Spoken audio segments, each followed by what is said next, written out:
尊敬的各位嘉宾、各位朋友，今天我们相聚中国新时代深化改革的世界机遇全球对话会。我谨代表中国中央广播电视总台，向大家表示热烈欢迎。广受世界关注的中国共产党20届三中全会刚刚在北京胜利闭幕，这是新时代中国的一个里程碑。在这里我想同大家分享对这次全会的强烈感受。中国式现代化作为中国进一步全面深化改革的主题，在改革开放中不断推进，也必将在改革开放中开辟广阔前景。坚持中国共产党的全面领导，坚持以人民为中心，坚持守正创新，坚持以制度建设为主线，坚持全面依法治国，坚持系统观念，作为进一步全面深化改革的重大原则，迎接着中国智慧和宝贵经验。习近平主席指出，改革开放这场中国的第二次革命，不仅深刻改变了中国，也深刻影响了世界。新时代中国全面深化改革，是以中国式现代化全面推进民族复兴、强国建设伟业的关键一招，也必将为人类探索现代化道路和更好社会制度提供新助力，为世界各国发展提供新机遇，注入新动能。面对变乱交织的当今世界，面对机遇挑战并存的新一轮科技革命和产业变革，中国把改革摆在更加突出的位置。改革的步伐不会停滞，绝不搞偷工锻炼、小院高墙。中国将始终与世界深度交融、命运与共，以各国一道共同开创人类现代化事业的光明前景。作为当今世界体量规模最大、业务形态最多、覆盖范围最广的综合性国际传媒航母，中央广播电视总台一直致力于讲好中国改革开放的故事，讲好中国式现代化的故事，积极架设中国与世界交流对话、互学互鉴的桥梁和纽带。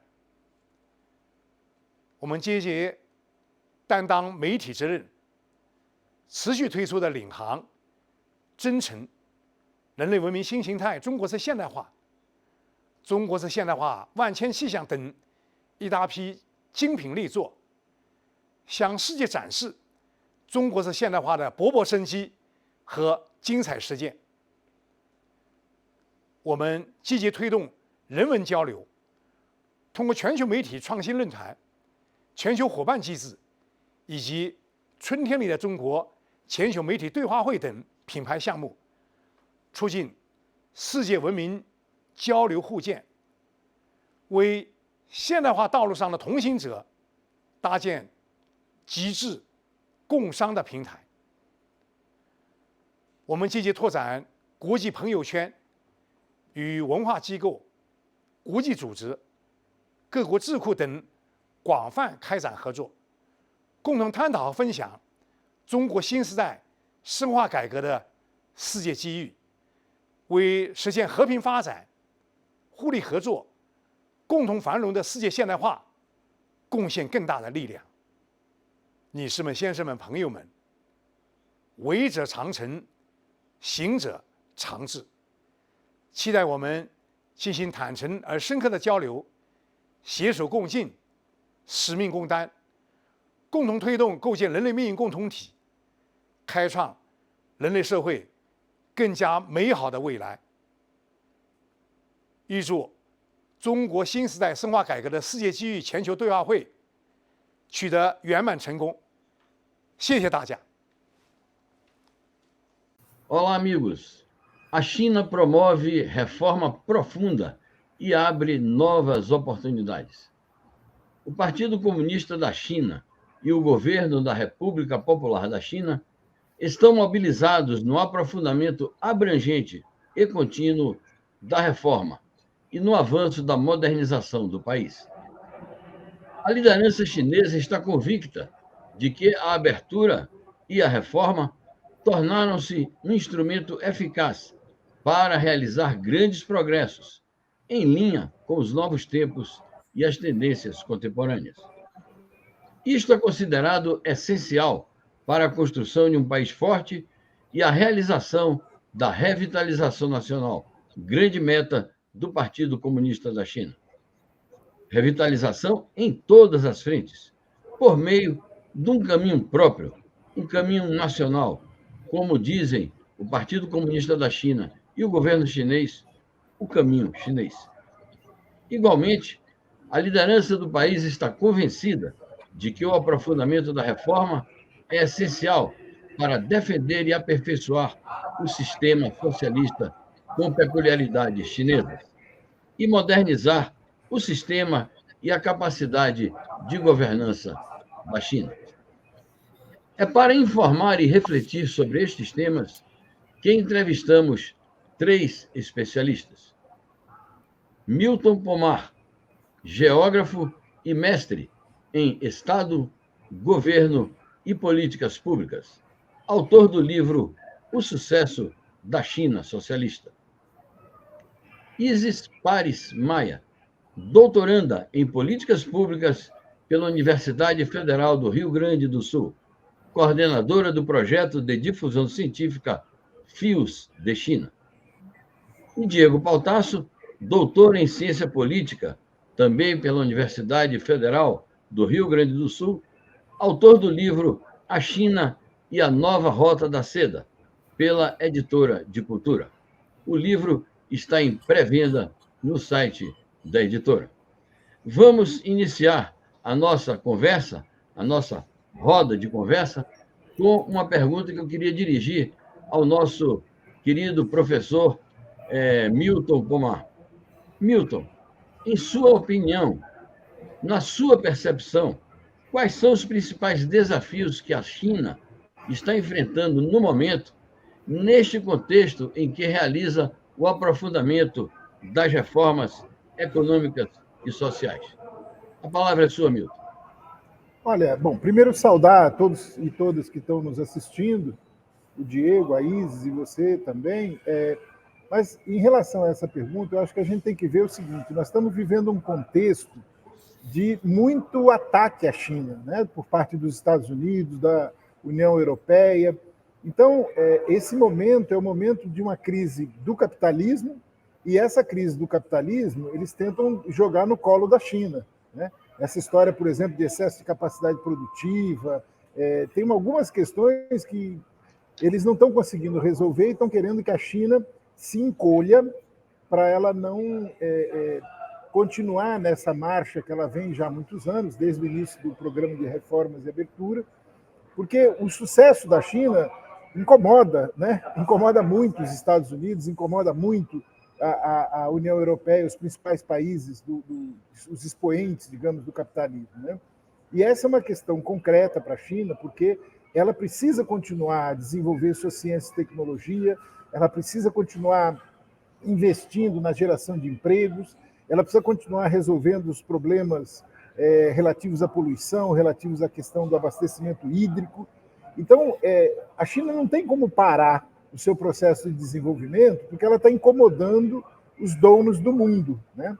E esse momento agora em que o partido e o governo resolvem aprofundar as reformas, resolvem investir mais nessas questões, é uma resposta a esse momento. Quer dizer, nós estamos, na verdade, num momento de crise bastante grande, porque até então a China, ela não estava incomodando tanto, porque ela estava ainda lá no 3º, 4º lugar. Agora ela caminha para ser a maior do mundo em termos de economia, a maior do mundo em termos tecnológicos, em termos de desenvolvimento científico.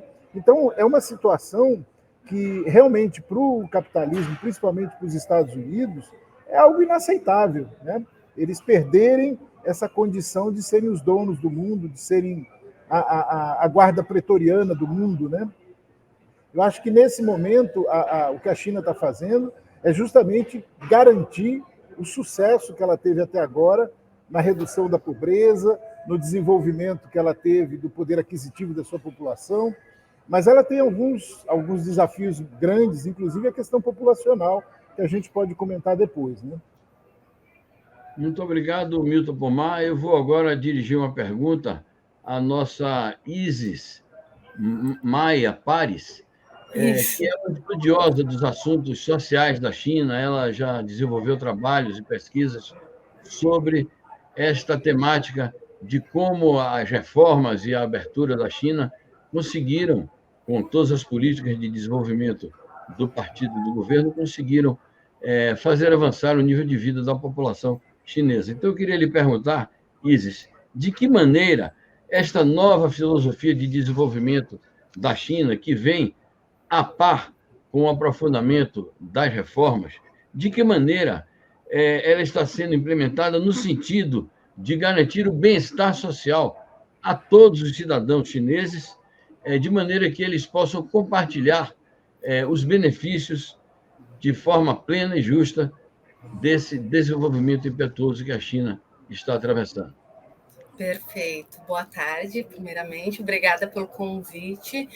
E, pois é, a gente está falando sobre reforma e, a partir da reforma e abertura, então, a gente tem essa arrancada industrial. E essa arrancada industrial que promove, então, recursos financeiros para tudo que a gente vê acontecer na sequência histórica da China, ela também traz consigo contradições socioambientais, né? E essas contradições a gente consegue acompanhar por indicadores, como, por exemplo, o índice de Gini, que a gente vê que a desigualdade na China, no primeiro momento, ela cresce de uma maneira progressista, porque as pessoas estão saindo, então, da extrema pobreza, e ela cresce, e agora ela está no momento de começar a diminuir essas desigualdades. Então, a gente vê um desenvolvimento que começa a se direcionar qualitativamente. No primeiro momento, assim, a principal meta do partido, desde 1980, a gente sabe que já era evocada lá na Revolução, é a erradicação da pobreza extrema, que retirou 850 milhões de pessoas dessa situação de vulnerabilidade.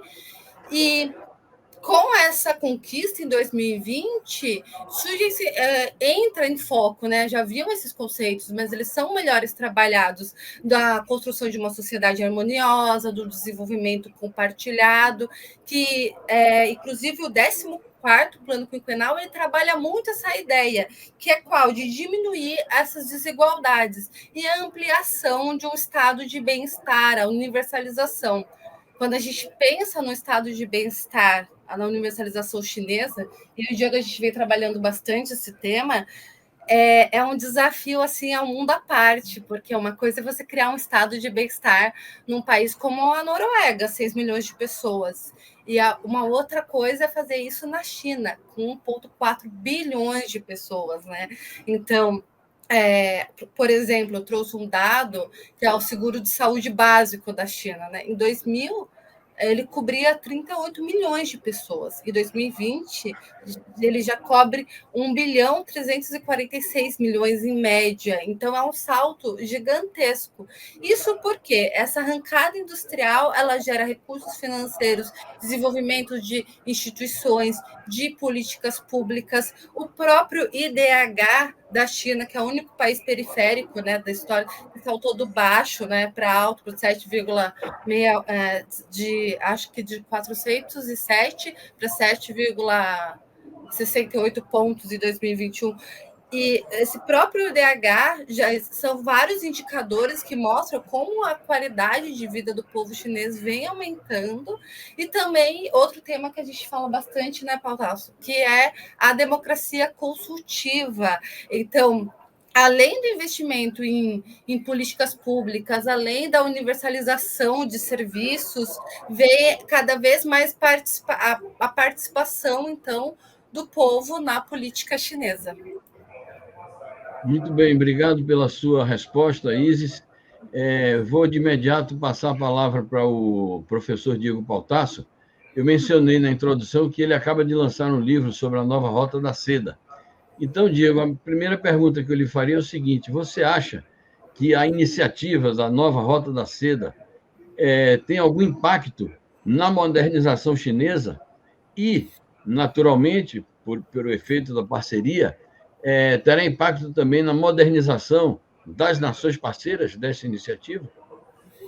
Sem dúvidas, a nova Roda da Seda eu tenho chamado no livro, eu considero uma globalização sob liderança de Pequim, né? Um novo projeto de desenvolvimento e de integração que começa no âmbito regional e vai se tornando cada vez mais global e que vai confrontando e tensionando com o antigo hegemon, os Estados Unidos, que controlavam as estruturas econômicas, institucionais, corporativas do mundo e que o próprio Pomar sublinhou, se vem cada vez mais, né, espremidos aí diante, de um lado, da sua própria crise e de outro, de um crescimento, de um transbordamento do desenvolvimento chinês. Então, a nova Rota da Seda é um transbordamento fruto da própria acúmulo de capacidade financeira, produtiva da China, capacidade de exportação, mas, ao mesmo tempo, esse transbordamento gera um efeito gravitacional de desenvolvimento sobre os países que aumentam a sua interação com Pequim, investimentos em infraestrutura, né? Que é um problema grave dos países periféricos, que ou falta capacidade técnica, ou falta capacidade de engenharia e de financiamento, né? E, ao mesmo tempo, a própria já exportação de capacidades produtivas da China, de investimentos produtivos, que aumenta o nível de interação, né? Então, embora se construa toda uma narrativa anti-chinesa, que por hora desemboca no neocolonialismo, na armadilha da dívida, na ameaça chinesa, né, que nada mais é do que a revitalização 2.0 do perigo amarelo, depois do perigo vermelho, no fundo, mostra a incapacidade americana de lidar com esse crescimento, com esse desenvolvimento, e que antes era um processo interno e que agora cada vez mais assume um plano de desenvolvimento de governança global que coloca em xeque a hegemonia americana herdada da Segunda Guerra Mundial. Muito bem, Diego, muito obrigado pela sua resposta e o esclarecimento que você nos dá. Eu queria perguntar ao Milton Pomar, porque veja, Milton, tudo indica, né?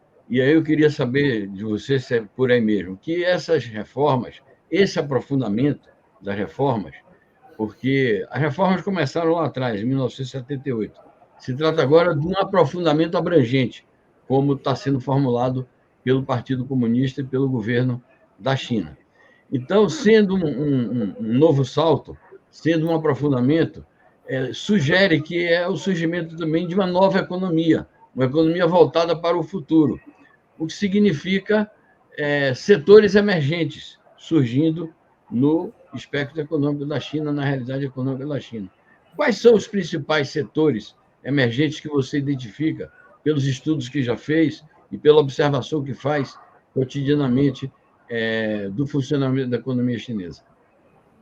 Olha, esse assunto é um assunto bem grande, né? Quer dizer, a gente tem que ver que a China, com o PIB que ela tem, com a sua estrutura de produção, a sua capacidade industrial, a China hoje é quase 1/3 da indústria do mundo, né? Então, nós temos que ver que eles estão com algumas áreas de desenvolvimento. A gente está acompanhando pelo noticiário, por exemplo, a questão espacial, toda a parte espacial, a parte de aviação também, construindo avião, né, substituindo aí que, aliás, é uma coisa que a gente tem que entender, as pessoas estão acompanhando e, às vezes, elas não param para pensar nisso. Veja, na hora que a China constrói aviões do porte de um Airbus, de um Boeing, isso significa para as duas grandes empresas do mundo de aviões que elas vão perder o maior cliente delas. Essa é a questão. Se vocês pegarem a frota da China de Airbus e de Boeing e imaginar que daqui para frente a China vai começar a produzir, vai deixar de comprar dos Estados Unidos e da Europa, esse é um exemplo bem claro. Quer dizer, é um equipamento de altíssima tecnologia que a China agora está dizendo, olha, nós vamos ter o nosso próprio, né? Nesse processo, tem uma questão que eu acho que é importante a gente analisar, que é a questão da automação, a parte da robótica, principalmente. A China deu um salto no ano passado, nos últimos anos, mas principalmente no ano passado, em termos de robótica, quer dizer, a quantidade de robôs que ela está produzindo para suas indústrias de ponta. Ela ainda não é como a Coreia, nem o Japão, mas, aliás, ela já está empatada com o Japão em termos proporcionais, mas em termos absolutos, a China já é a maior, já está num volume de produção de robôs que é uma coisa doida. Aí você diz, bom, mas espera aí, ela não precisa gerar emprego?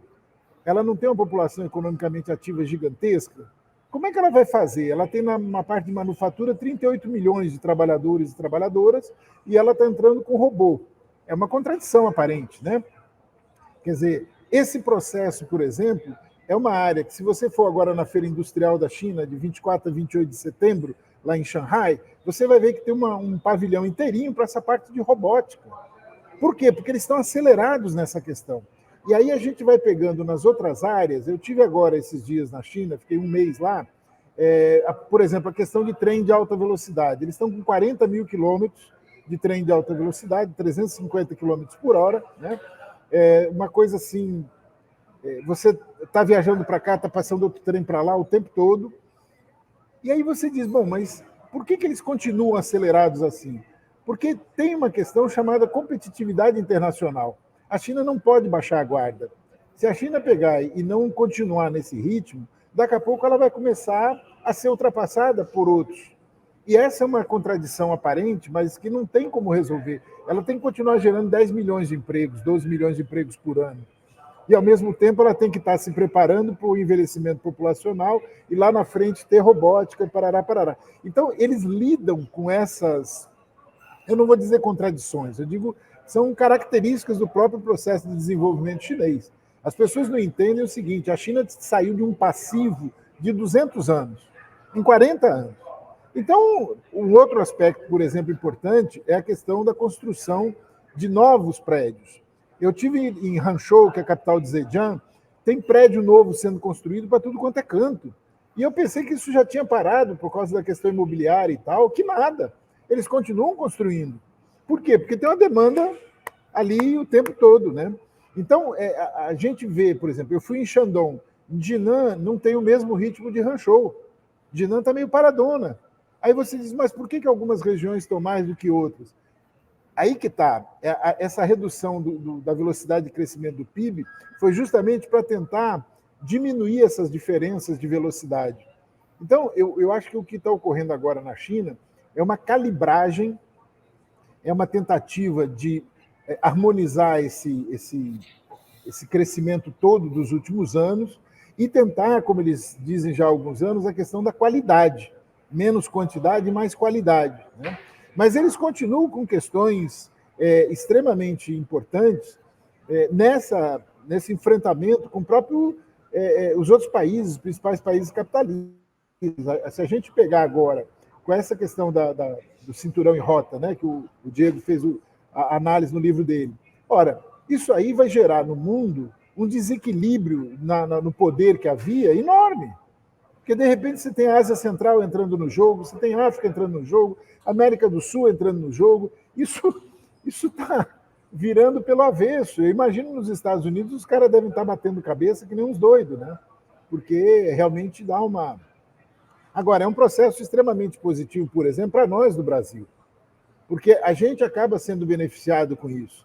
Eu quero só pedir 30 segundinhos, Reinaldo, que é o seguinte. A neoindustrialização no Brasil só vai dar certo se nós tivermos ferrovia. Senão é só papo, negócio de ciência e tecnologia, não sei o quê, inovação, muito bonito. Mas se não tiver ferrovia no Brasil, não tiver 30 mil quilômetros de ferrovia no Brasil, pelo menos, a gente nunca vai ter competitividade internacional. E se não tiver competitividade internacional, você não tem preço para os produtos industriais que a gente fabricar. Essa é a questão. Se a gente continuar transportando coisa de caminhão, o mundo inteiro está no trem, nós estamos no caminhão. Então, a oportunidade da gente na relação com a China é de conseguir que a China entre aqui com o know-how que ela tem, com o capital que ela tem, reduzindo esse déficit nosso histórico da questão das ferrovias. Acho que é só isso que eu queria lembrar. Perfeito, Milton. Bem esclarecedor aí a sua formulação. Eu queria passar de novo para a Isis, Veja bem, Isis, a modernização tem muito a ver, pegando aqui a sua temática, que é uma temática sempre ligada à questão social, a modernização tem muito a ver com a urbanização e tem muito a ver também com a revitalização rural. Claro, com a finalidade de garantir um desenvolvimento regional equilibrado, harmônico e integrado, né? Que é um passo a mais no processo civilizacional chinês. Como você vê a promoção desse desenvolvimento urbano e da questão da revitalização rural nesse processo de reforma aprofundada e abrangente? Perfeito. Bom, começando pela questão urbana, né? Quando a gente fala, então, dessa transição, dessa mobilidade social, primeiramente, na época das reformas, da reforma e abertura, principalmente do campo para a cidade, durante a arrancada, foi a maior, né, questão da mobilidade urbana da história. A China, em 1980, tinha 20% da população urbana. Hoje ela tem 65%, e isso sem favelização, que sempre chama atenção, principalmente comparada a outros países periféricos. E qualquer história, por exemplo, aqui a Arrancada Industrial gera essa questão da favelização. Então, isso é resultado de políticas públicas, como o RUCU, que não veio o caso explanar agora, e também de um planejamento urbano na construção de residências, de infraestrutura. E a gente vê hoje, quem visita a China, o Diego comenta, quando ele foi em 2009, que olhava o céu, além de haver uma série de artigos que falam sobre a questão da poluição, o céu era cinza, e hoje a gente esteve na China no passado, e nosso amigo Milton contou que teve há pouco tempo, e é um céu limpíssimo, graças a políticas de reflorestamento urbano, das cidades florestas. Muito falado foi depois do desastre ambiental que a gente viveu aqui do Sul, as cidades esponjas, ainda pegando gancho no Milton, a questão dos trens nas cidades, há toda uma infraestrutura urbana, que inclusive a infraestrutura urbana, tal como a rural, que a gente vai falar agora na sequência, ela é um pilar do governo chinês da erradicação da pobreza extrema. Um dos pilares das políticas públicas direcionadas é a construção de infraestrutura. Então, quando a gente compara os grandes, é muito simples, centros urbanos chineses com outros centros urbanos periféricos, como o caso, por exemplo, da Índia, a gente vê a diferença e onde está do planejamento urbano. A questão da revitalização rural, que começa em 2017, ela vem em paralelo à erradicação da pobreza, porque era no campo que se concentravam os bolsões de pobreza na China. Então, principalmente agora, após a conclusão da erradicação da pobreza extrema, que se continua, então a luta contra a pobreza, e as novas tecnologias, a digitalização do campo, o fato de quase toda a China rural já estar conectada, políticas públicas como o e-commerce rural, que utiliza o Big Data para cruzar tipos de sementes, porque ainda tem uma questão... Eu fico tímida de falar de geografia perto do Milton e do Diego, mas há uma questão da zona rural chinesa geográfica, das áreas agriculturáveis serem menores. Imagina, tem menos área de plantio numa população 7 vezes maior do que a nossa população. Então, garantir a segurança alimentar ela é uma questão central na China, e essa revitalização rural, esse embelezamento que eles chamam da China, ela vem junto, então, com esse boom tecnológico, com as políticas de preservação de meio ambiente e principalmente com a questão da segurança alimentar. Perfeito, Isis. Tendo tempo, ainda vou, talvez, se a gente puder, fazer uma nova pergunta na próxima rodada a você, para aprofundar mais esse aspecto da luta por um meio ambiente são, o aperfeiçoamento e o avanço que a China tem alcançado nessa área. Mas vamos adiante. Eu queria perguntar ao Diego o seguinte: o Milton deu um toque muito importante sobre esse problema das tecnologias. Há em curso no mundo uma revolução tecnológica e científica. Hoje, esses dias, saiu uma reportagem esta semana, no jornal francês Le Figaro, dizendo o seguinte, que na revolução tecnológica e científica, a China está à frente de todos os países, em todos os setores abrangidos por essa revolução tecnológica e científica, os novos setores que estão surgindo. Então, eu queria perguntar a você se você poderia nos detalhar um pouco como que a China está lidando com esta revolução tecnológica e científica, com as mudanças industriais que está levando adiante para manter a competitividade, que foi um dos temas que o Milton abordou com muita propriedade, neste cenário global que continua sendo competitivo, acirrado, principalmente levando em conta que há uma guerra tecnológica contra a China, movida exatamente pelos Estados Unidos. Então, é um cenário complexo e que certamente o aprofundamento da reforma vai abordar, mas eu queria, então, a sua percepção sobre isto. Zé, sem sombra de dúvida, a batalha tecnológica é o cerne da tentativa americana de interditar o desenvolvimento chinês. Quer dizer, a própria guerra comercial, a dimensão tarifária, é apenas uma primeira camada. A camada nuclear mesmo, o objetivo por detrás é a batalha tecnológica, que se expressou em dois casos fundamentais, o 5G e os semicondutores, porque esses são corações de todos os demais, ou seja, você não faz Big Data, você não faz inteligência artificial, você não faz um smartphone, você não faz um robô sem essas duas dimensões fundamentais do 5G e dos semicondutores. Tá? Então, primeiro ponto fundamental. E os americanos estão, não só a França, o Le Figaro reportou, mas o ano passado, em março, saiu um relatório muito interessante do Instituto Australiano de Política Estratégica. Tá? Eles mapearam 44 tecnologias de fronteira. Né? E dessas 44 tecnologias de fronteira, segundo esse think tank australiano, a China lidera em 37 das 44. Né? Então, quer dizer, não é apenas uma vantagem, como é uma vantagem avassaladora. Né? Então, só que, além de já estar perdendo nessas 37, eu tenho batido muito nessa tecla, essa estratégia chinesa, da americana, de tentar interditar o desenvolvimento chinês nos poucos setores que faltam, por exemplo, semicondutores, eu considero uma estratégia absolutamente suicida, né? Fadada ao fracasso, porque a China não é um país pequeno, modesto, como Cuba, ou mesmo como a Coreia, que você tem mais meios para tentar estrangular e produzir muitas dificuldades. A China é um país que já é, né, o segundo maior PIB em dólar, o primeiro em paridade de compra, né, tem um parque industrial gigantesco, é o que mais forma engenheiros, já lidera em outros tantos setores. Então, a possibilidade de você fechar todas as brechas para estrangular é muito pequeno. O que corre o risco, e é o que está acontecendo, é precipitar o desenvolvimento tecnológico chinês dos semicondutores e eles perderem ainda o mercado chinês de semicondutores, que, assim como de aviões, era um dos maiores importadores de semicondutores, de Taiwan, da Coreia do Sul, do Japão, dos Estados Unidos, de máquinas holandesas que são utilizadas para a produção, o corte dos wafer de chip e assim por diante. Então, me parece que esse é um jogo que caminha para o seu final, com um resultado já elástico, e aí, de novo, eu volto ao que o Pomar falou, né?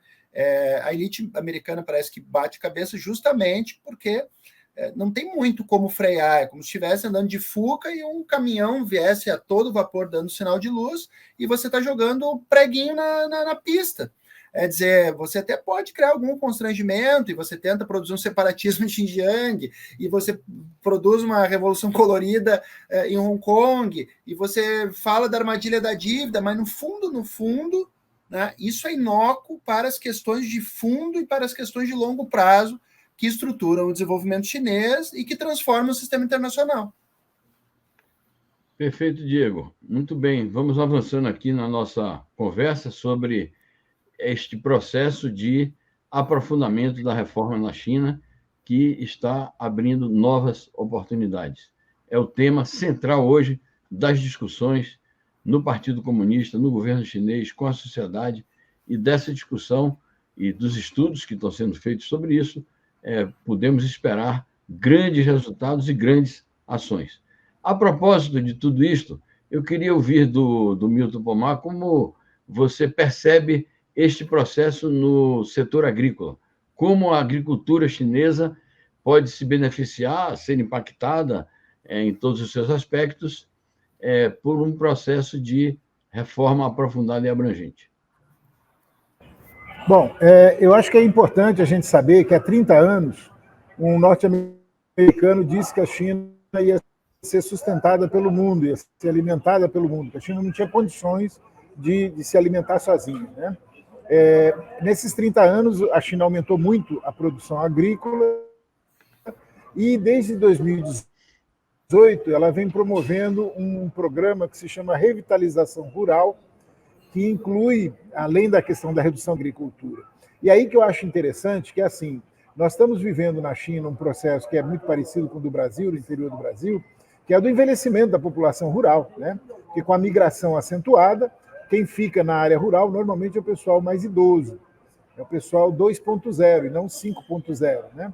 Então, essa modernização agrícola também visa proporcionar a essas pessoas condições para elas continuarem trabalhando na agricultura, mesmo elas estando com 50, 60, 70 anos, mas graças a equipamentos, graças a tecnologias que reduzem os esforços físicos, né? Esse fenômeno da modernização agrícola, ele é fundamental porque a China trabalha com uma lógica de segurança alimentar e de soberania alimentar. São dois conceitos que, se a gente tivesse aqui no Brasil, a gente não teria gente passando fome no Brasil, apesar do Brasil ser tão grande produtor, né?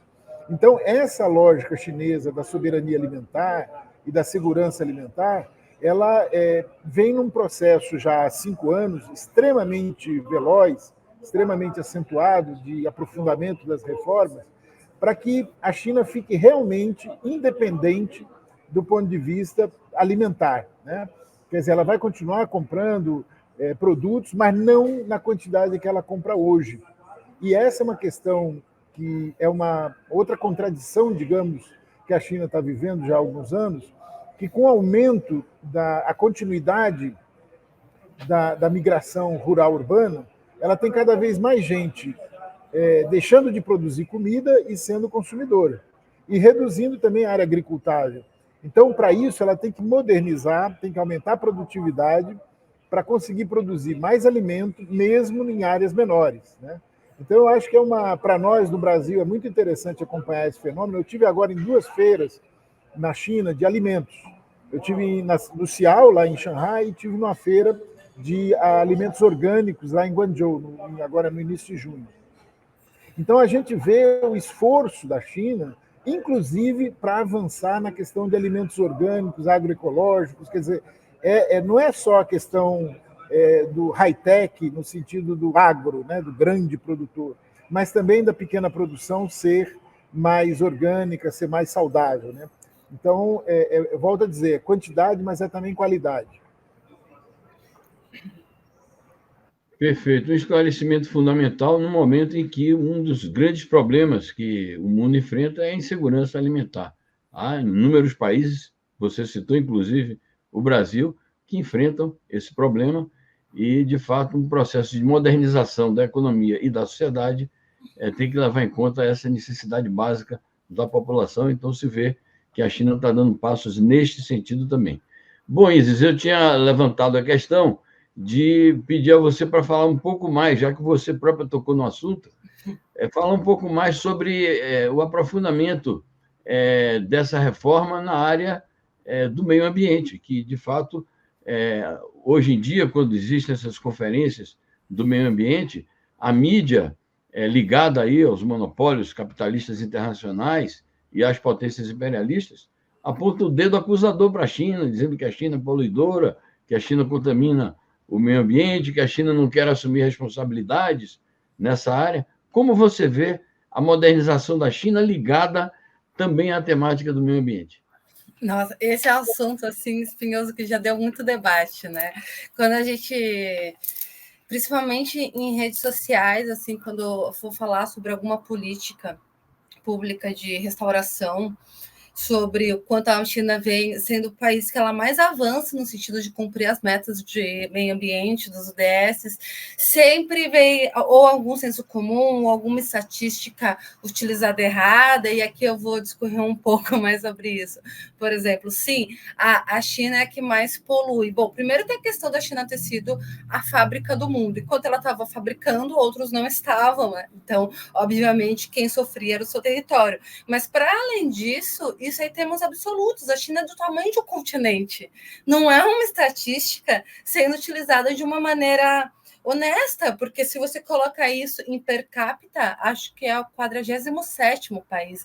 Então, tem a Arábia Saudita, a Austrália, tantos outros países que per capita poluem mais. Além de tudo, os chineses têm essa questão de fazer, que eu brinco do limão, uma limonada, e hoje em dia eles são quem mais produzem, por exemplo, placas solares.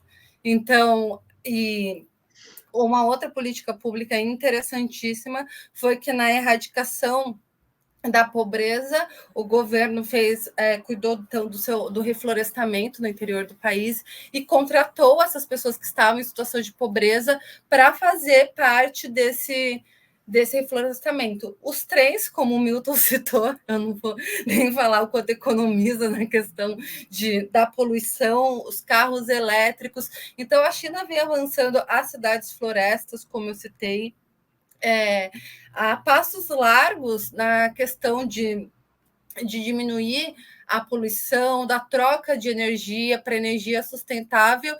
E isso, assim, qualquer Google mostra isso para a gente assim, com muita facilidade. O que a gente tem é a repetição de um senso comum, e muitas vezes eu vejo também que, como tudo na China é muito dinâmico, e aqui a gente muda devagarinho, né? Infelizmente, as pessoas ainda têm ideia daquilo que era dos anos 2000, por exemplo, o céu cinza, e não está acompanhando, é um dinamismo muito rápido, e o que exige, né, e para a gente que é apaixonado da área, que delícia, mas exige mesmo muitos programas e debates e estudos, e esse boom, essas reformas, tudo isso muito rápido, deixa as pessoas assim um pouco perdidas nesse processo. Não sei se você quer acrescentar alguma coisa. São várias frentes, né? É um país, esse tema acho fundamental, porque de fato, né, é dizer, em termos geográficos, de novo, né, são cidades de 20, 25 milhões de habitantes, né? Imagina a geração de resíduos sólidos, a necessidade de saneamento básico, fornecimento de água potável. Então, quer dizer, são muitas frentes, a mobilidade urbana de populações desse tamanho. E, de fato, o processo de modernização produziu muitas contradições, isso é inegável. Agora, para além disso, que também ocorreu em todos os países que passaram por tais processos de modernização, a velocidade com que a China recupera os lençóis, os recursos hídricos, a velocidade com que o país refloresta as suas áreas, a velocidade com que o país melhora o tratamento de resíduos sólidos. É um negócio realmente notável. E aí passa pela área da ISIS, né, uma permanente atualização de suas políticas públicas nas mais variadas frentes, sobretudo ambiental. E se me permitir que até o comentário do Milton contando sobre a revitalização rural, uma outra coisa, e o Diego agora comentando sobre como a China lida então com essas contradições, me vem assim muita vai ser objeto do meu doutorado, que é as tecnologias em políticas públicas na China, é como o governo movimenta esse conhecimento tecnológico em prol de políticas públicas, em prol de melhoria de vida da população. Por exemplo, na questão da revitalização rural, o Milton estava contando que pega, inclusive, o pequeno agricultor. E tem essa política do e-commerce rural, eles além de cruzar o solo com informações de Big Data e ver qual o melhor alimento para ser produzido naquele lugar específico, criam um QR Code que quando uma pessoa vai comprar, um consumidor vai comprar uma fruta, vem na caixa, se ele coloca, ele vê quem foi o agricultor, aquele pequeno agricultor que produziu. Então, utiliza então um conhecimento do governo, e para as políticas de meio ambiente isso é muito utilizado, medir níveis de poluição através de tecnologia. Então, a tecnologia ela é com certeza uma outra força do governo chinês em prol dessas reformas mesmo, dessa civilização, essa modernização da civilização chinesa. Perfeito, Isis. O Diego deu grandes contribuições também aí nesse diálogo. Eu vou fazer uma pergunta final para os três, não é? Está sendo fixado como prazo para concluir o processo de modernização da China o ano de 2035. Isso. O ano de 2035, né? A China tem uma outra meta, que é a meta centenária, de chegar ao centenário da Revolução com um país socialista, moderno, poderoso, civilizado, com um novo tipo de democracia, culturalmente avançado. Mas tem essa meta intermediária de 2035 de concluir este processo de modernização. Então, eu vou perguntar primeiro ao Milton, depois para o Diego, depois para a Isis, o que é que vocês acham deste prazo e que perspectiva isso abre também para a humanidade, olhando aqui do exterior, olhando desde o Brasil para essa grande realização, como vocês acham que isso impacta? Bom, eu acho que 2035 é muito próximo, né? É uma meta ambiciosa. É uma meta ambiciosa. Por quê? Porque a gente tem que lembrar uma coisa, que é o seguinte: eu tive agora em algumas reuniões lá na China, com pessoas chineses e brasileiros que estão lá, enfim. E a gente estava conversando justamente o seguinte: olha, a China avançou muito mais do que o restante do mundo. Então, isso gerou um descompasso, e um exemplo do Brasil é gritante. Eu escrevi um artigo agora há pouco tempo, numa publicação lá de Porto Alegre, na revista Manhã, que era justamente o seguinte: nós tínhamos um gap em relação à China, né, o desenvolvimento brasileiro do desenvolvimento da China, que está virando um canyon, um grande canyon. Por quê? Porque a gente teve aquela parada toda agora, né, recentemente, em função do nosso desgoverno, e, ao mesmo tempo, a China continuou naquela velocidade, né?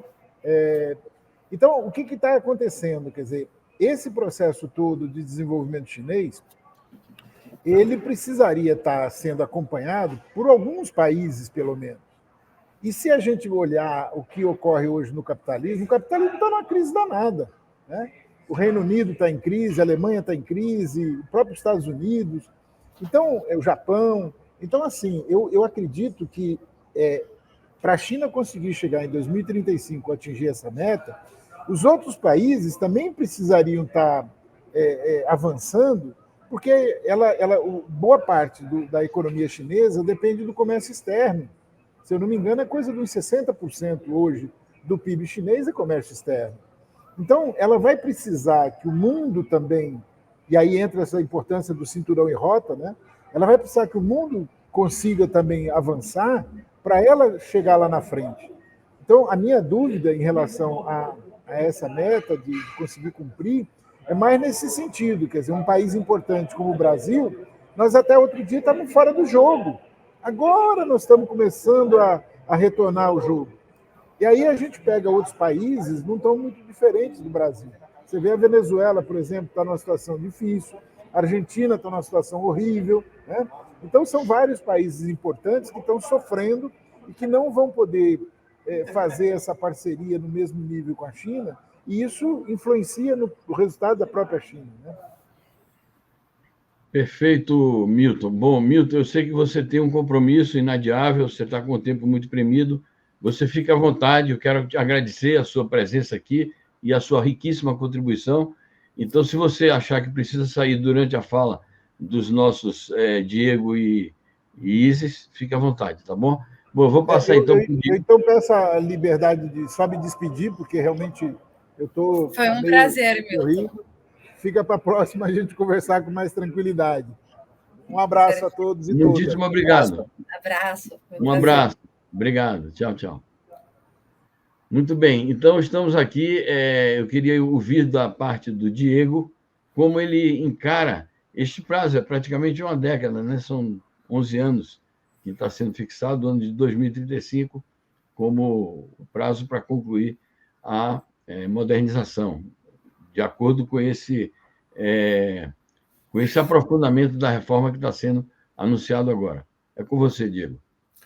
Zé, se a gente pensar por um lado de que, de fato, né, no final dos anos 90, ali no Plano Real, a China, de fato, era o país das bugigangas nos 1,99 do governo do Plano Real, e era um país, de fato, onde ainda 60%, quase 70% da população vivia no campo, um país de bicicleta, um país ainda com cidades muito poluídas, muito desorganizadas, e num espaço de 3 décadas eles conseguiram chegar onde chegaram.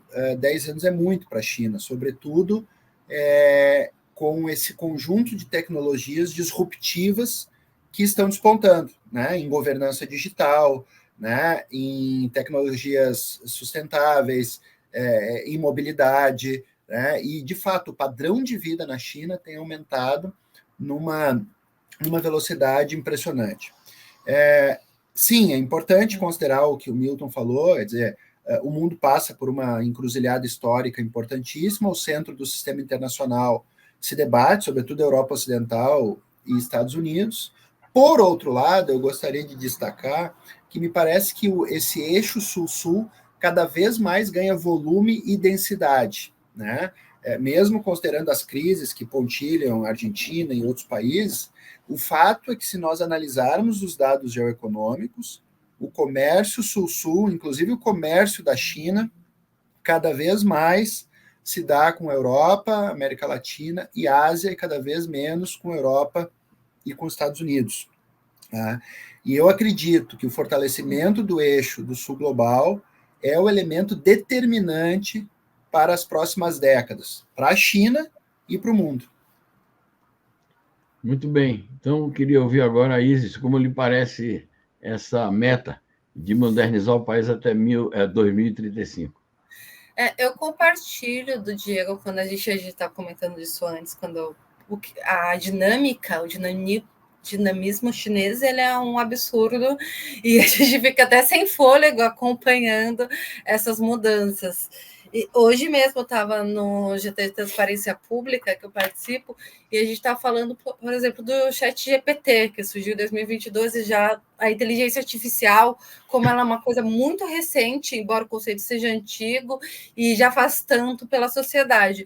Quando a gente pensa também na coerência do partido, por exemplo, em 1980, Deng Xiaoping anunciou que até 2020 teriam erradicado a pobreza extrema.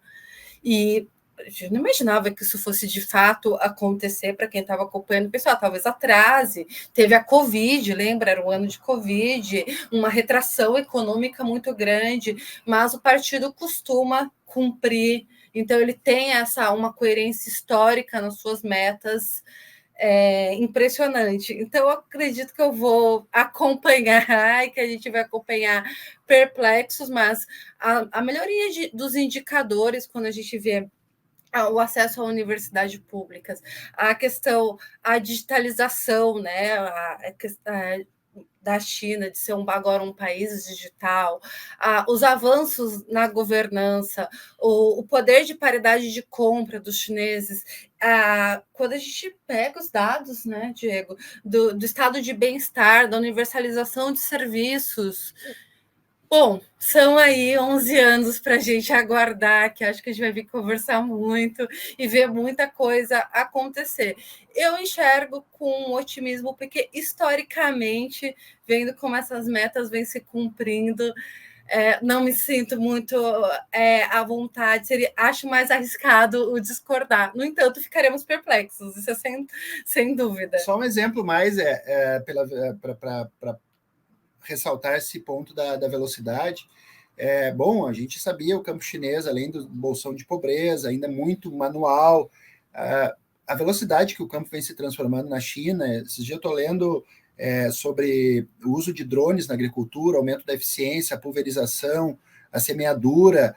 Já é o maior mercado de drones no campo e cresce assim numa velocidade impressionante, e os impactos sobre a segurança e a produtividade no campo são absolutamente estonteantes. Os impactos sobre a saúde também sobre é interessantíssimo, saúde, né? Por causa um negócio dos impressionante. Virtuais, os robôs, nossa. Microfone, Zé. Muito bem, agradeço muitíssimo as reflexões de vocês.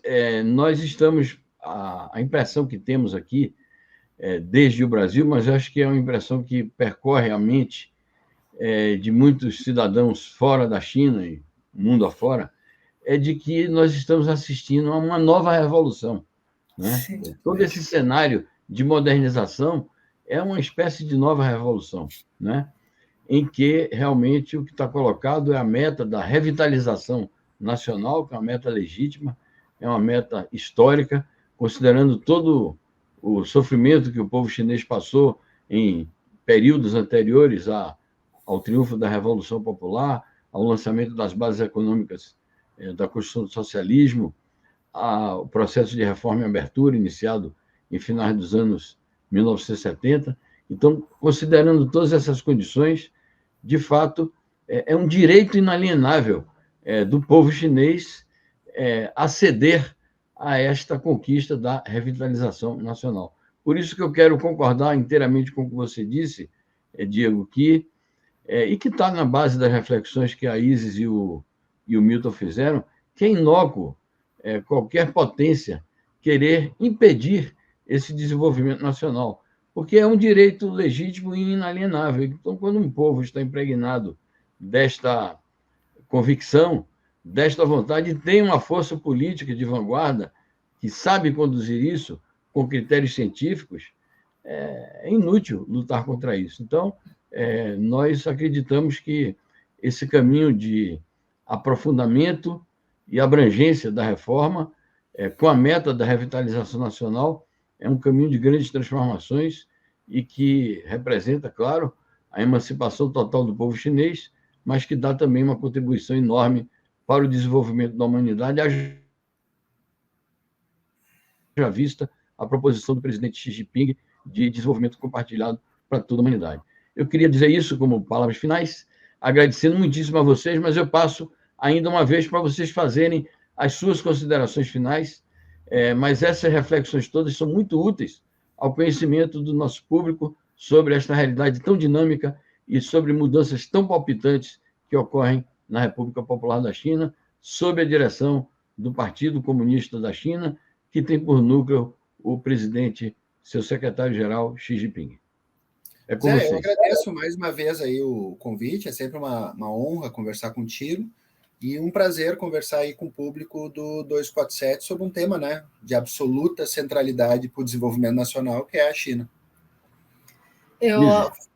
Eu agradeço, achei o tema importantíssimo e como a gente, acho que é o que fecha aqui que a gente estava falando, a grande questão é justamente esse dinamismo que a gente chega assim a se perder de tanta coisa acontecendo ao mesmo tempo em tantas áreas na China, então é de suma importância programas como o TV 247 e editores como você, né, que trazem ao público essa discussão e a gente acompanha, estuda e se dedica, assim, e acho importante, até foi falado assim, ficou subjetivo na conversa, mas é a criação de uma nova ordem, né? A crise do capitalismo mostra que não funcionou e a gente tem um exemplo de um país periférico, como você citou, no seu momento de revolução, que sai de 11ª potência mais pobre do mundo para a gente acompanhar isso e estar aí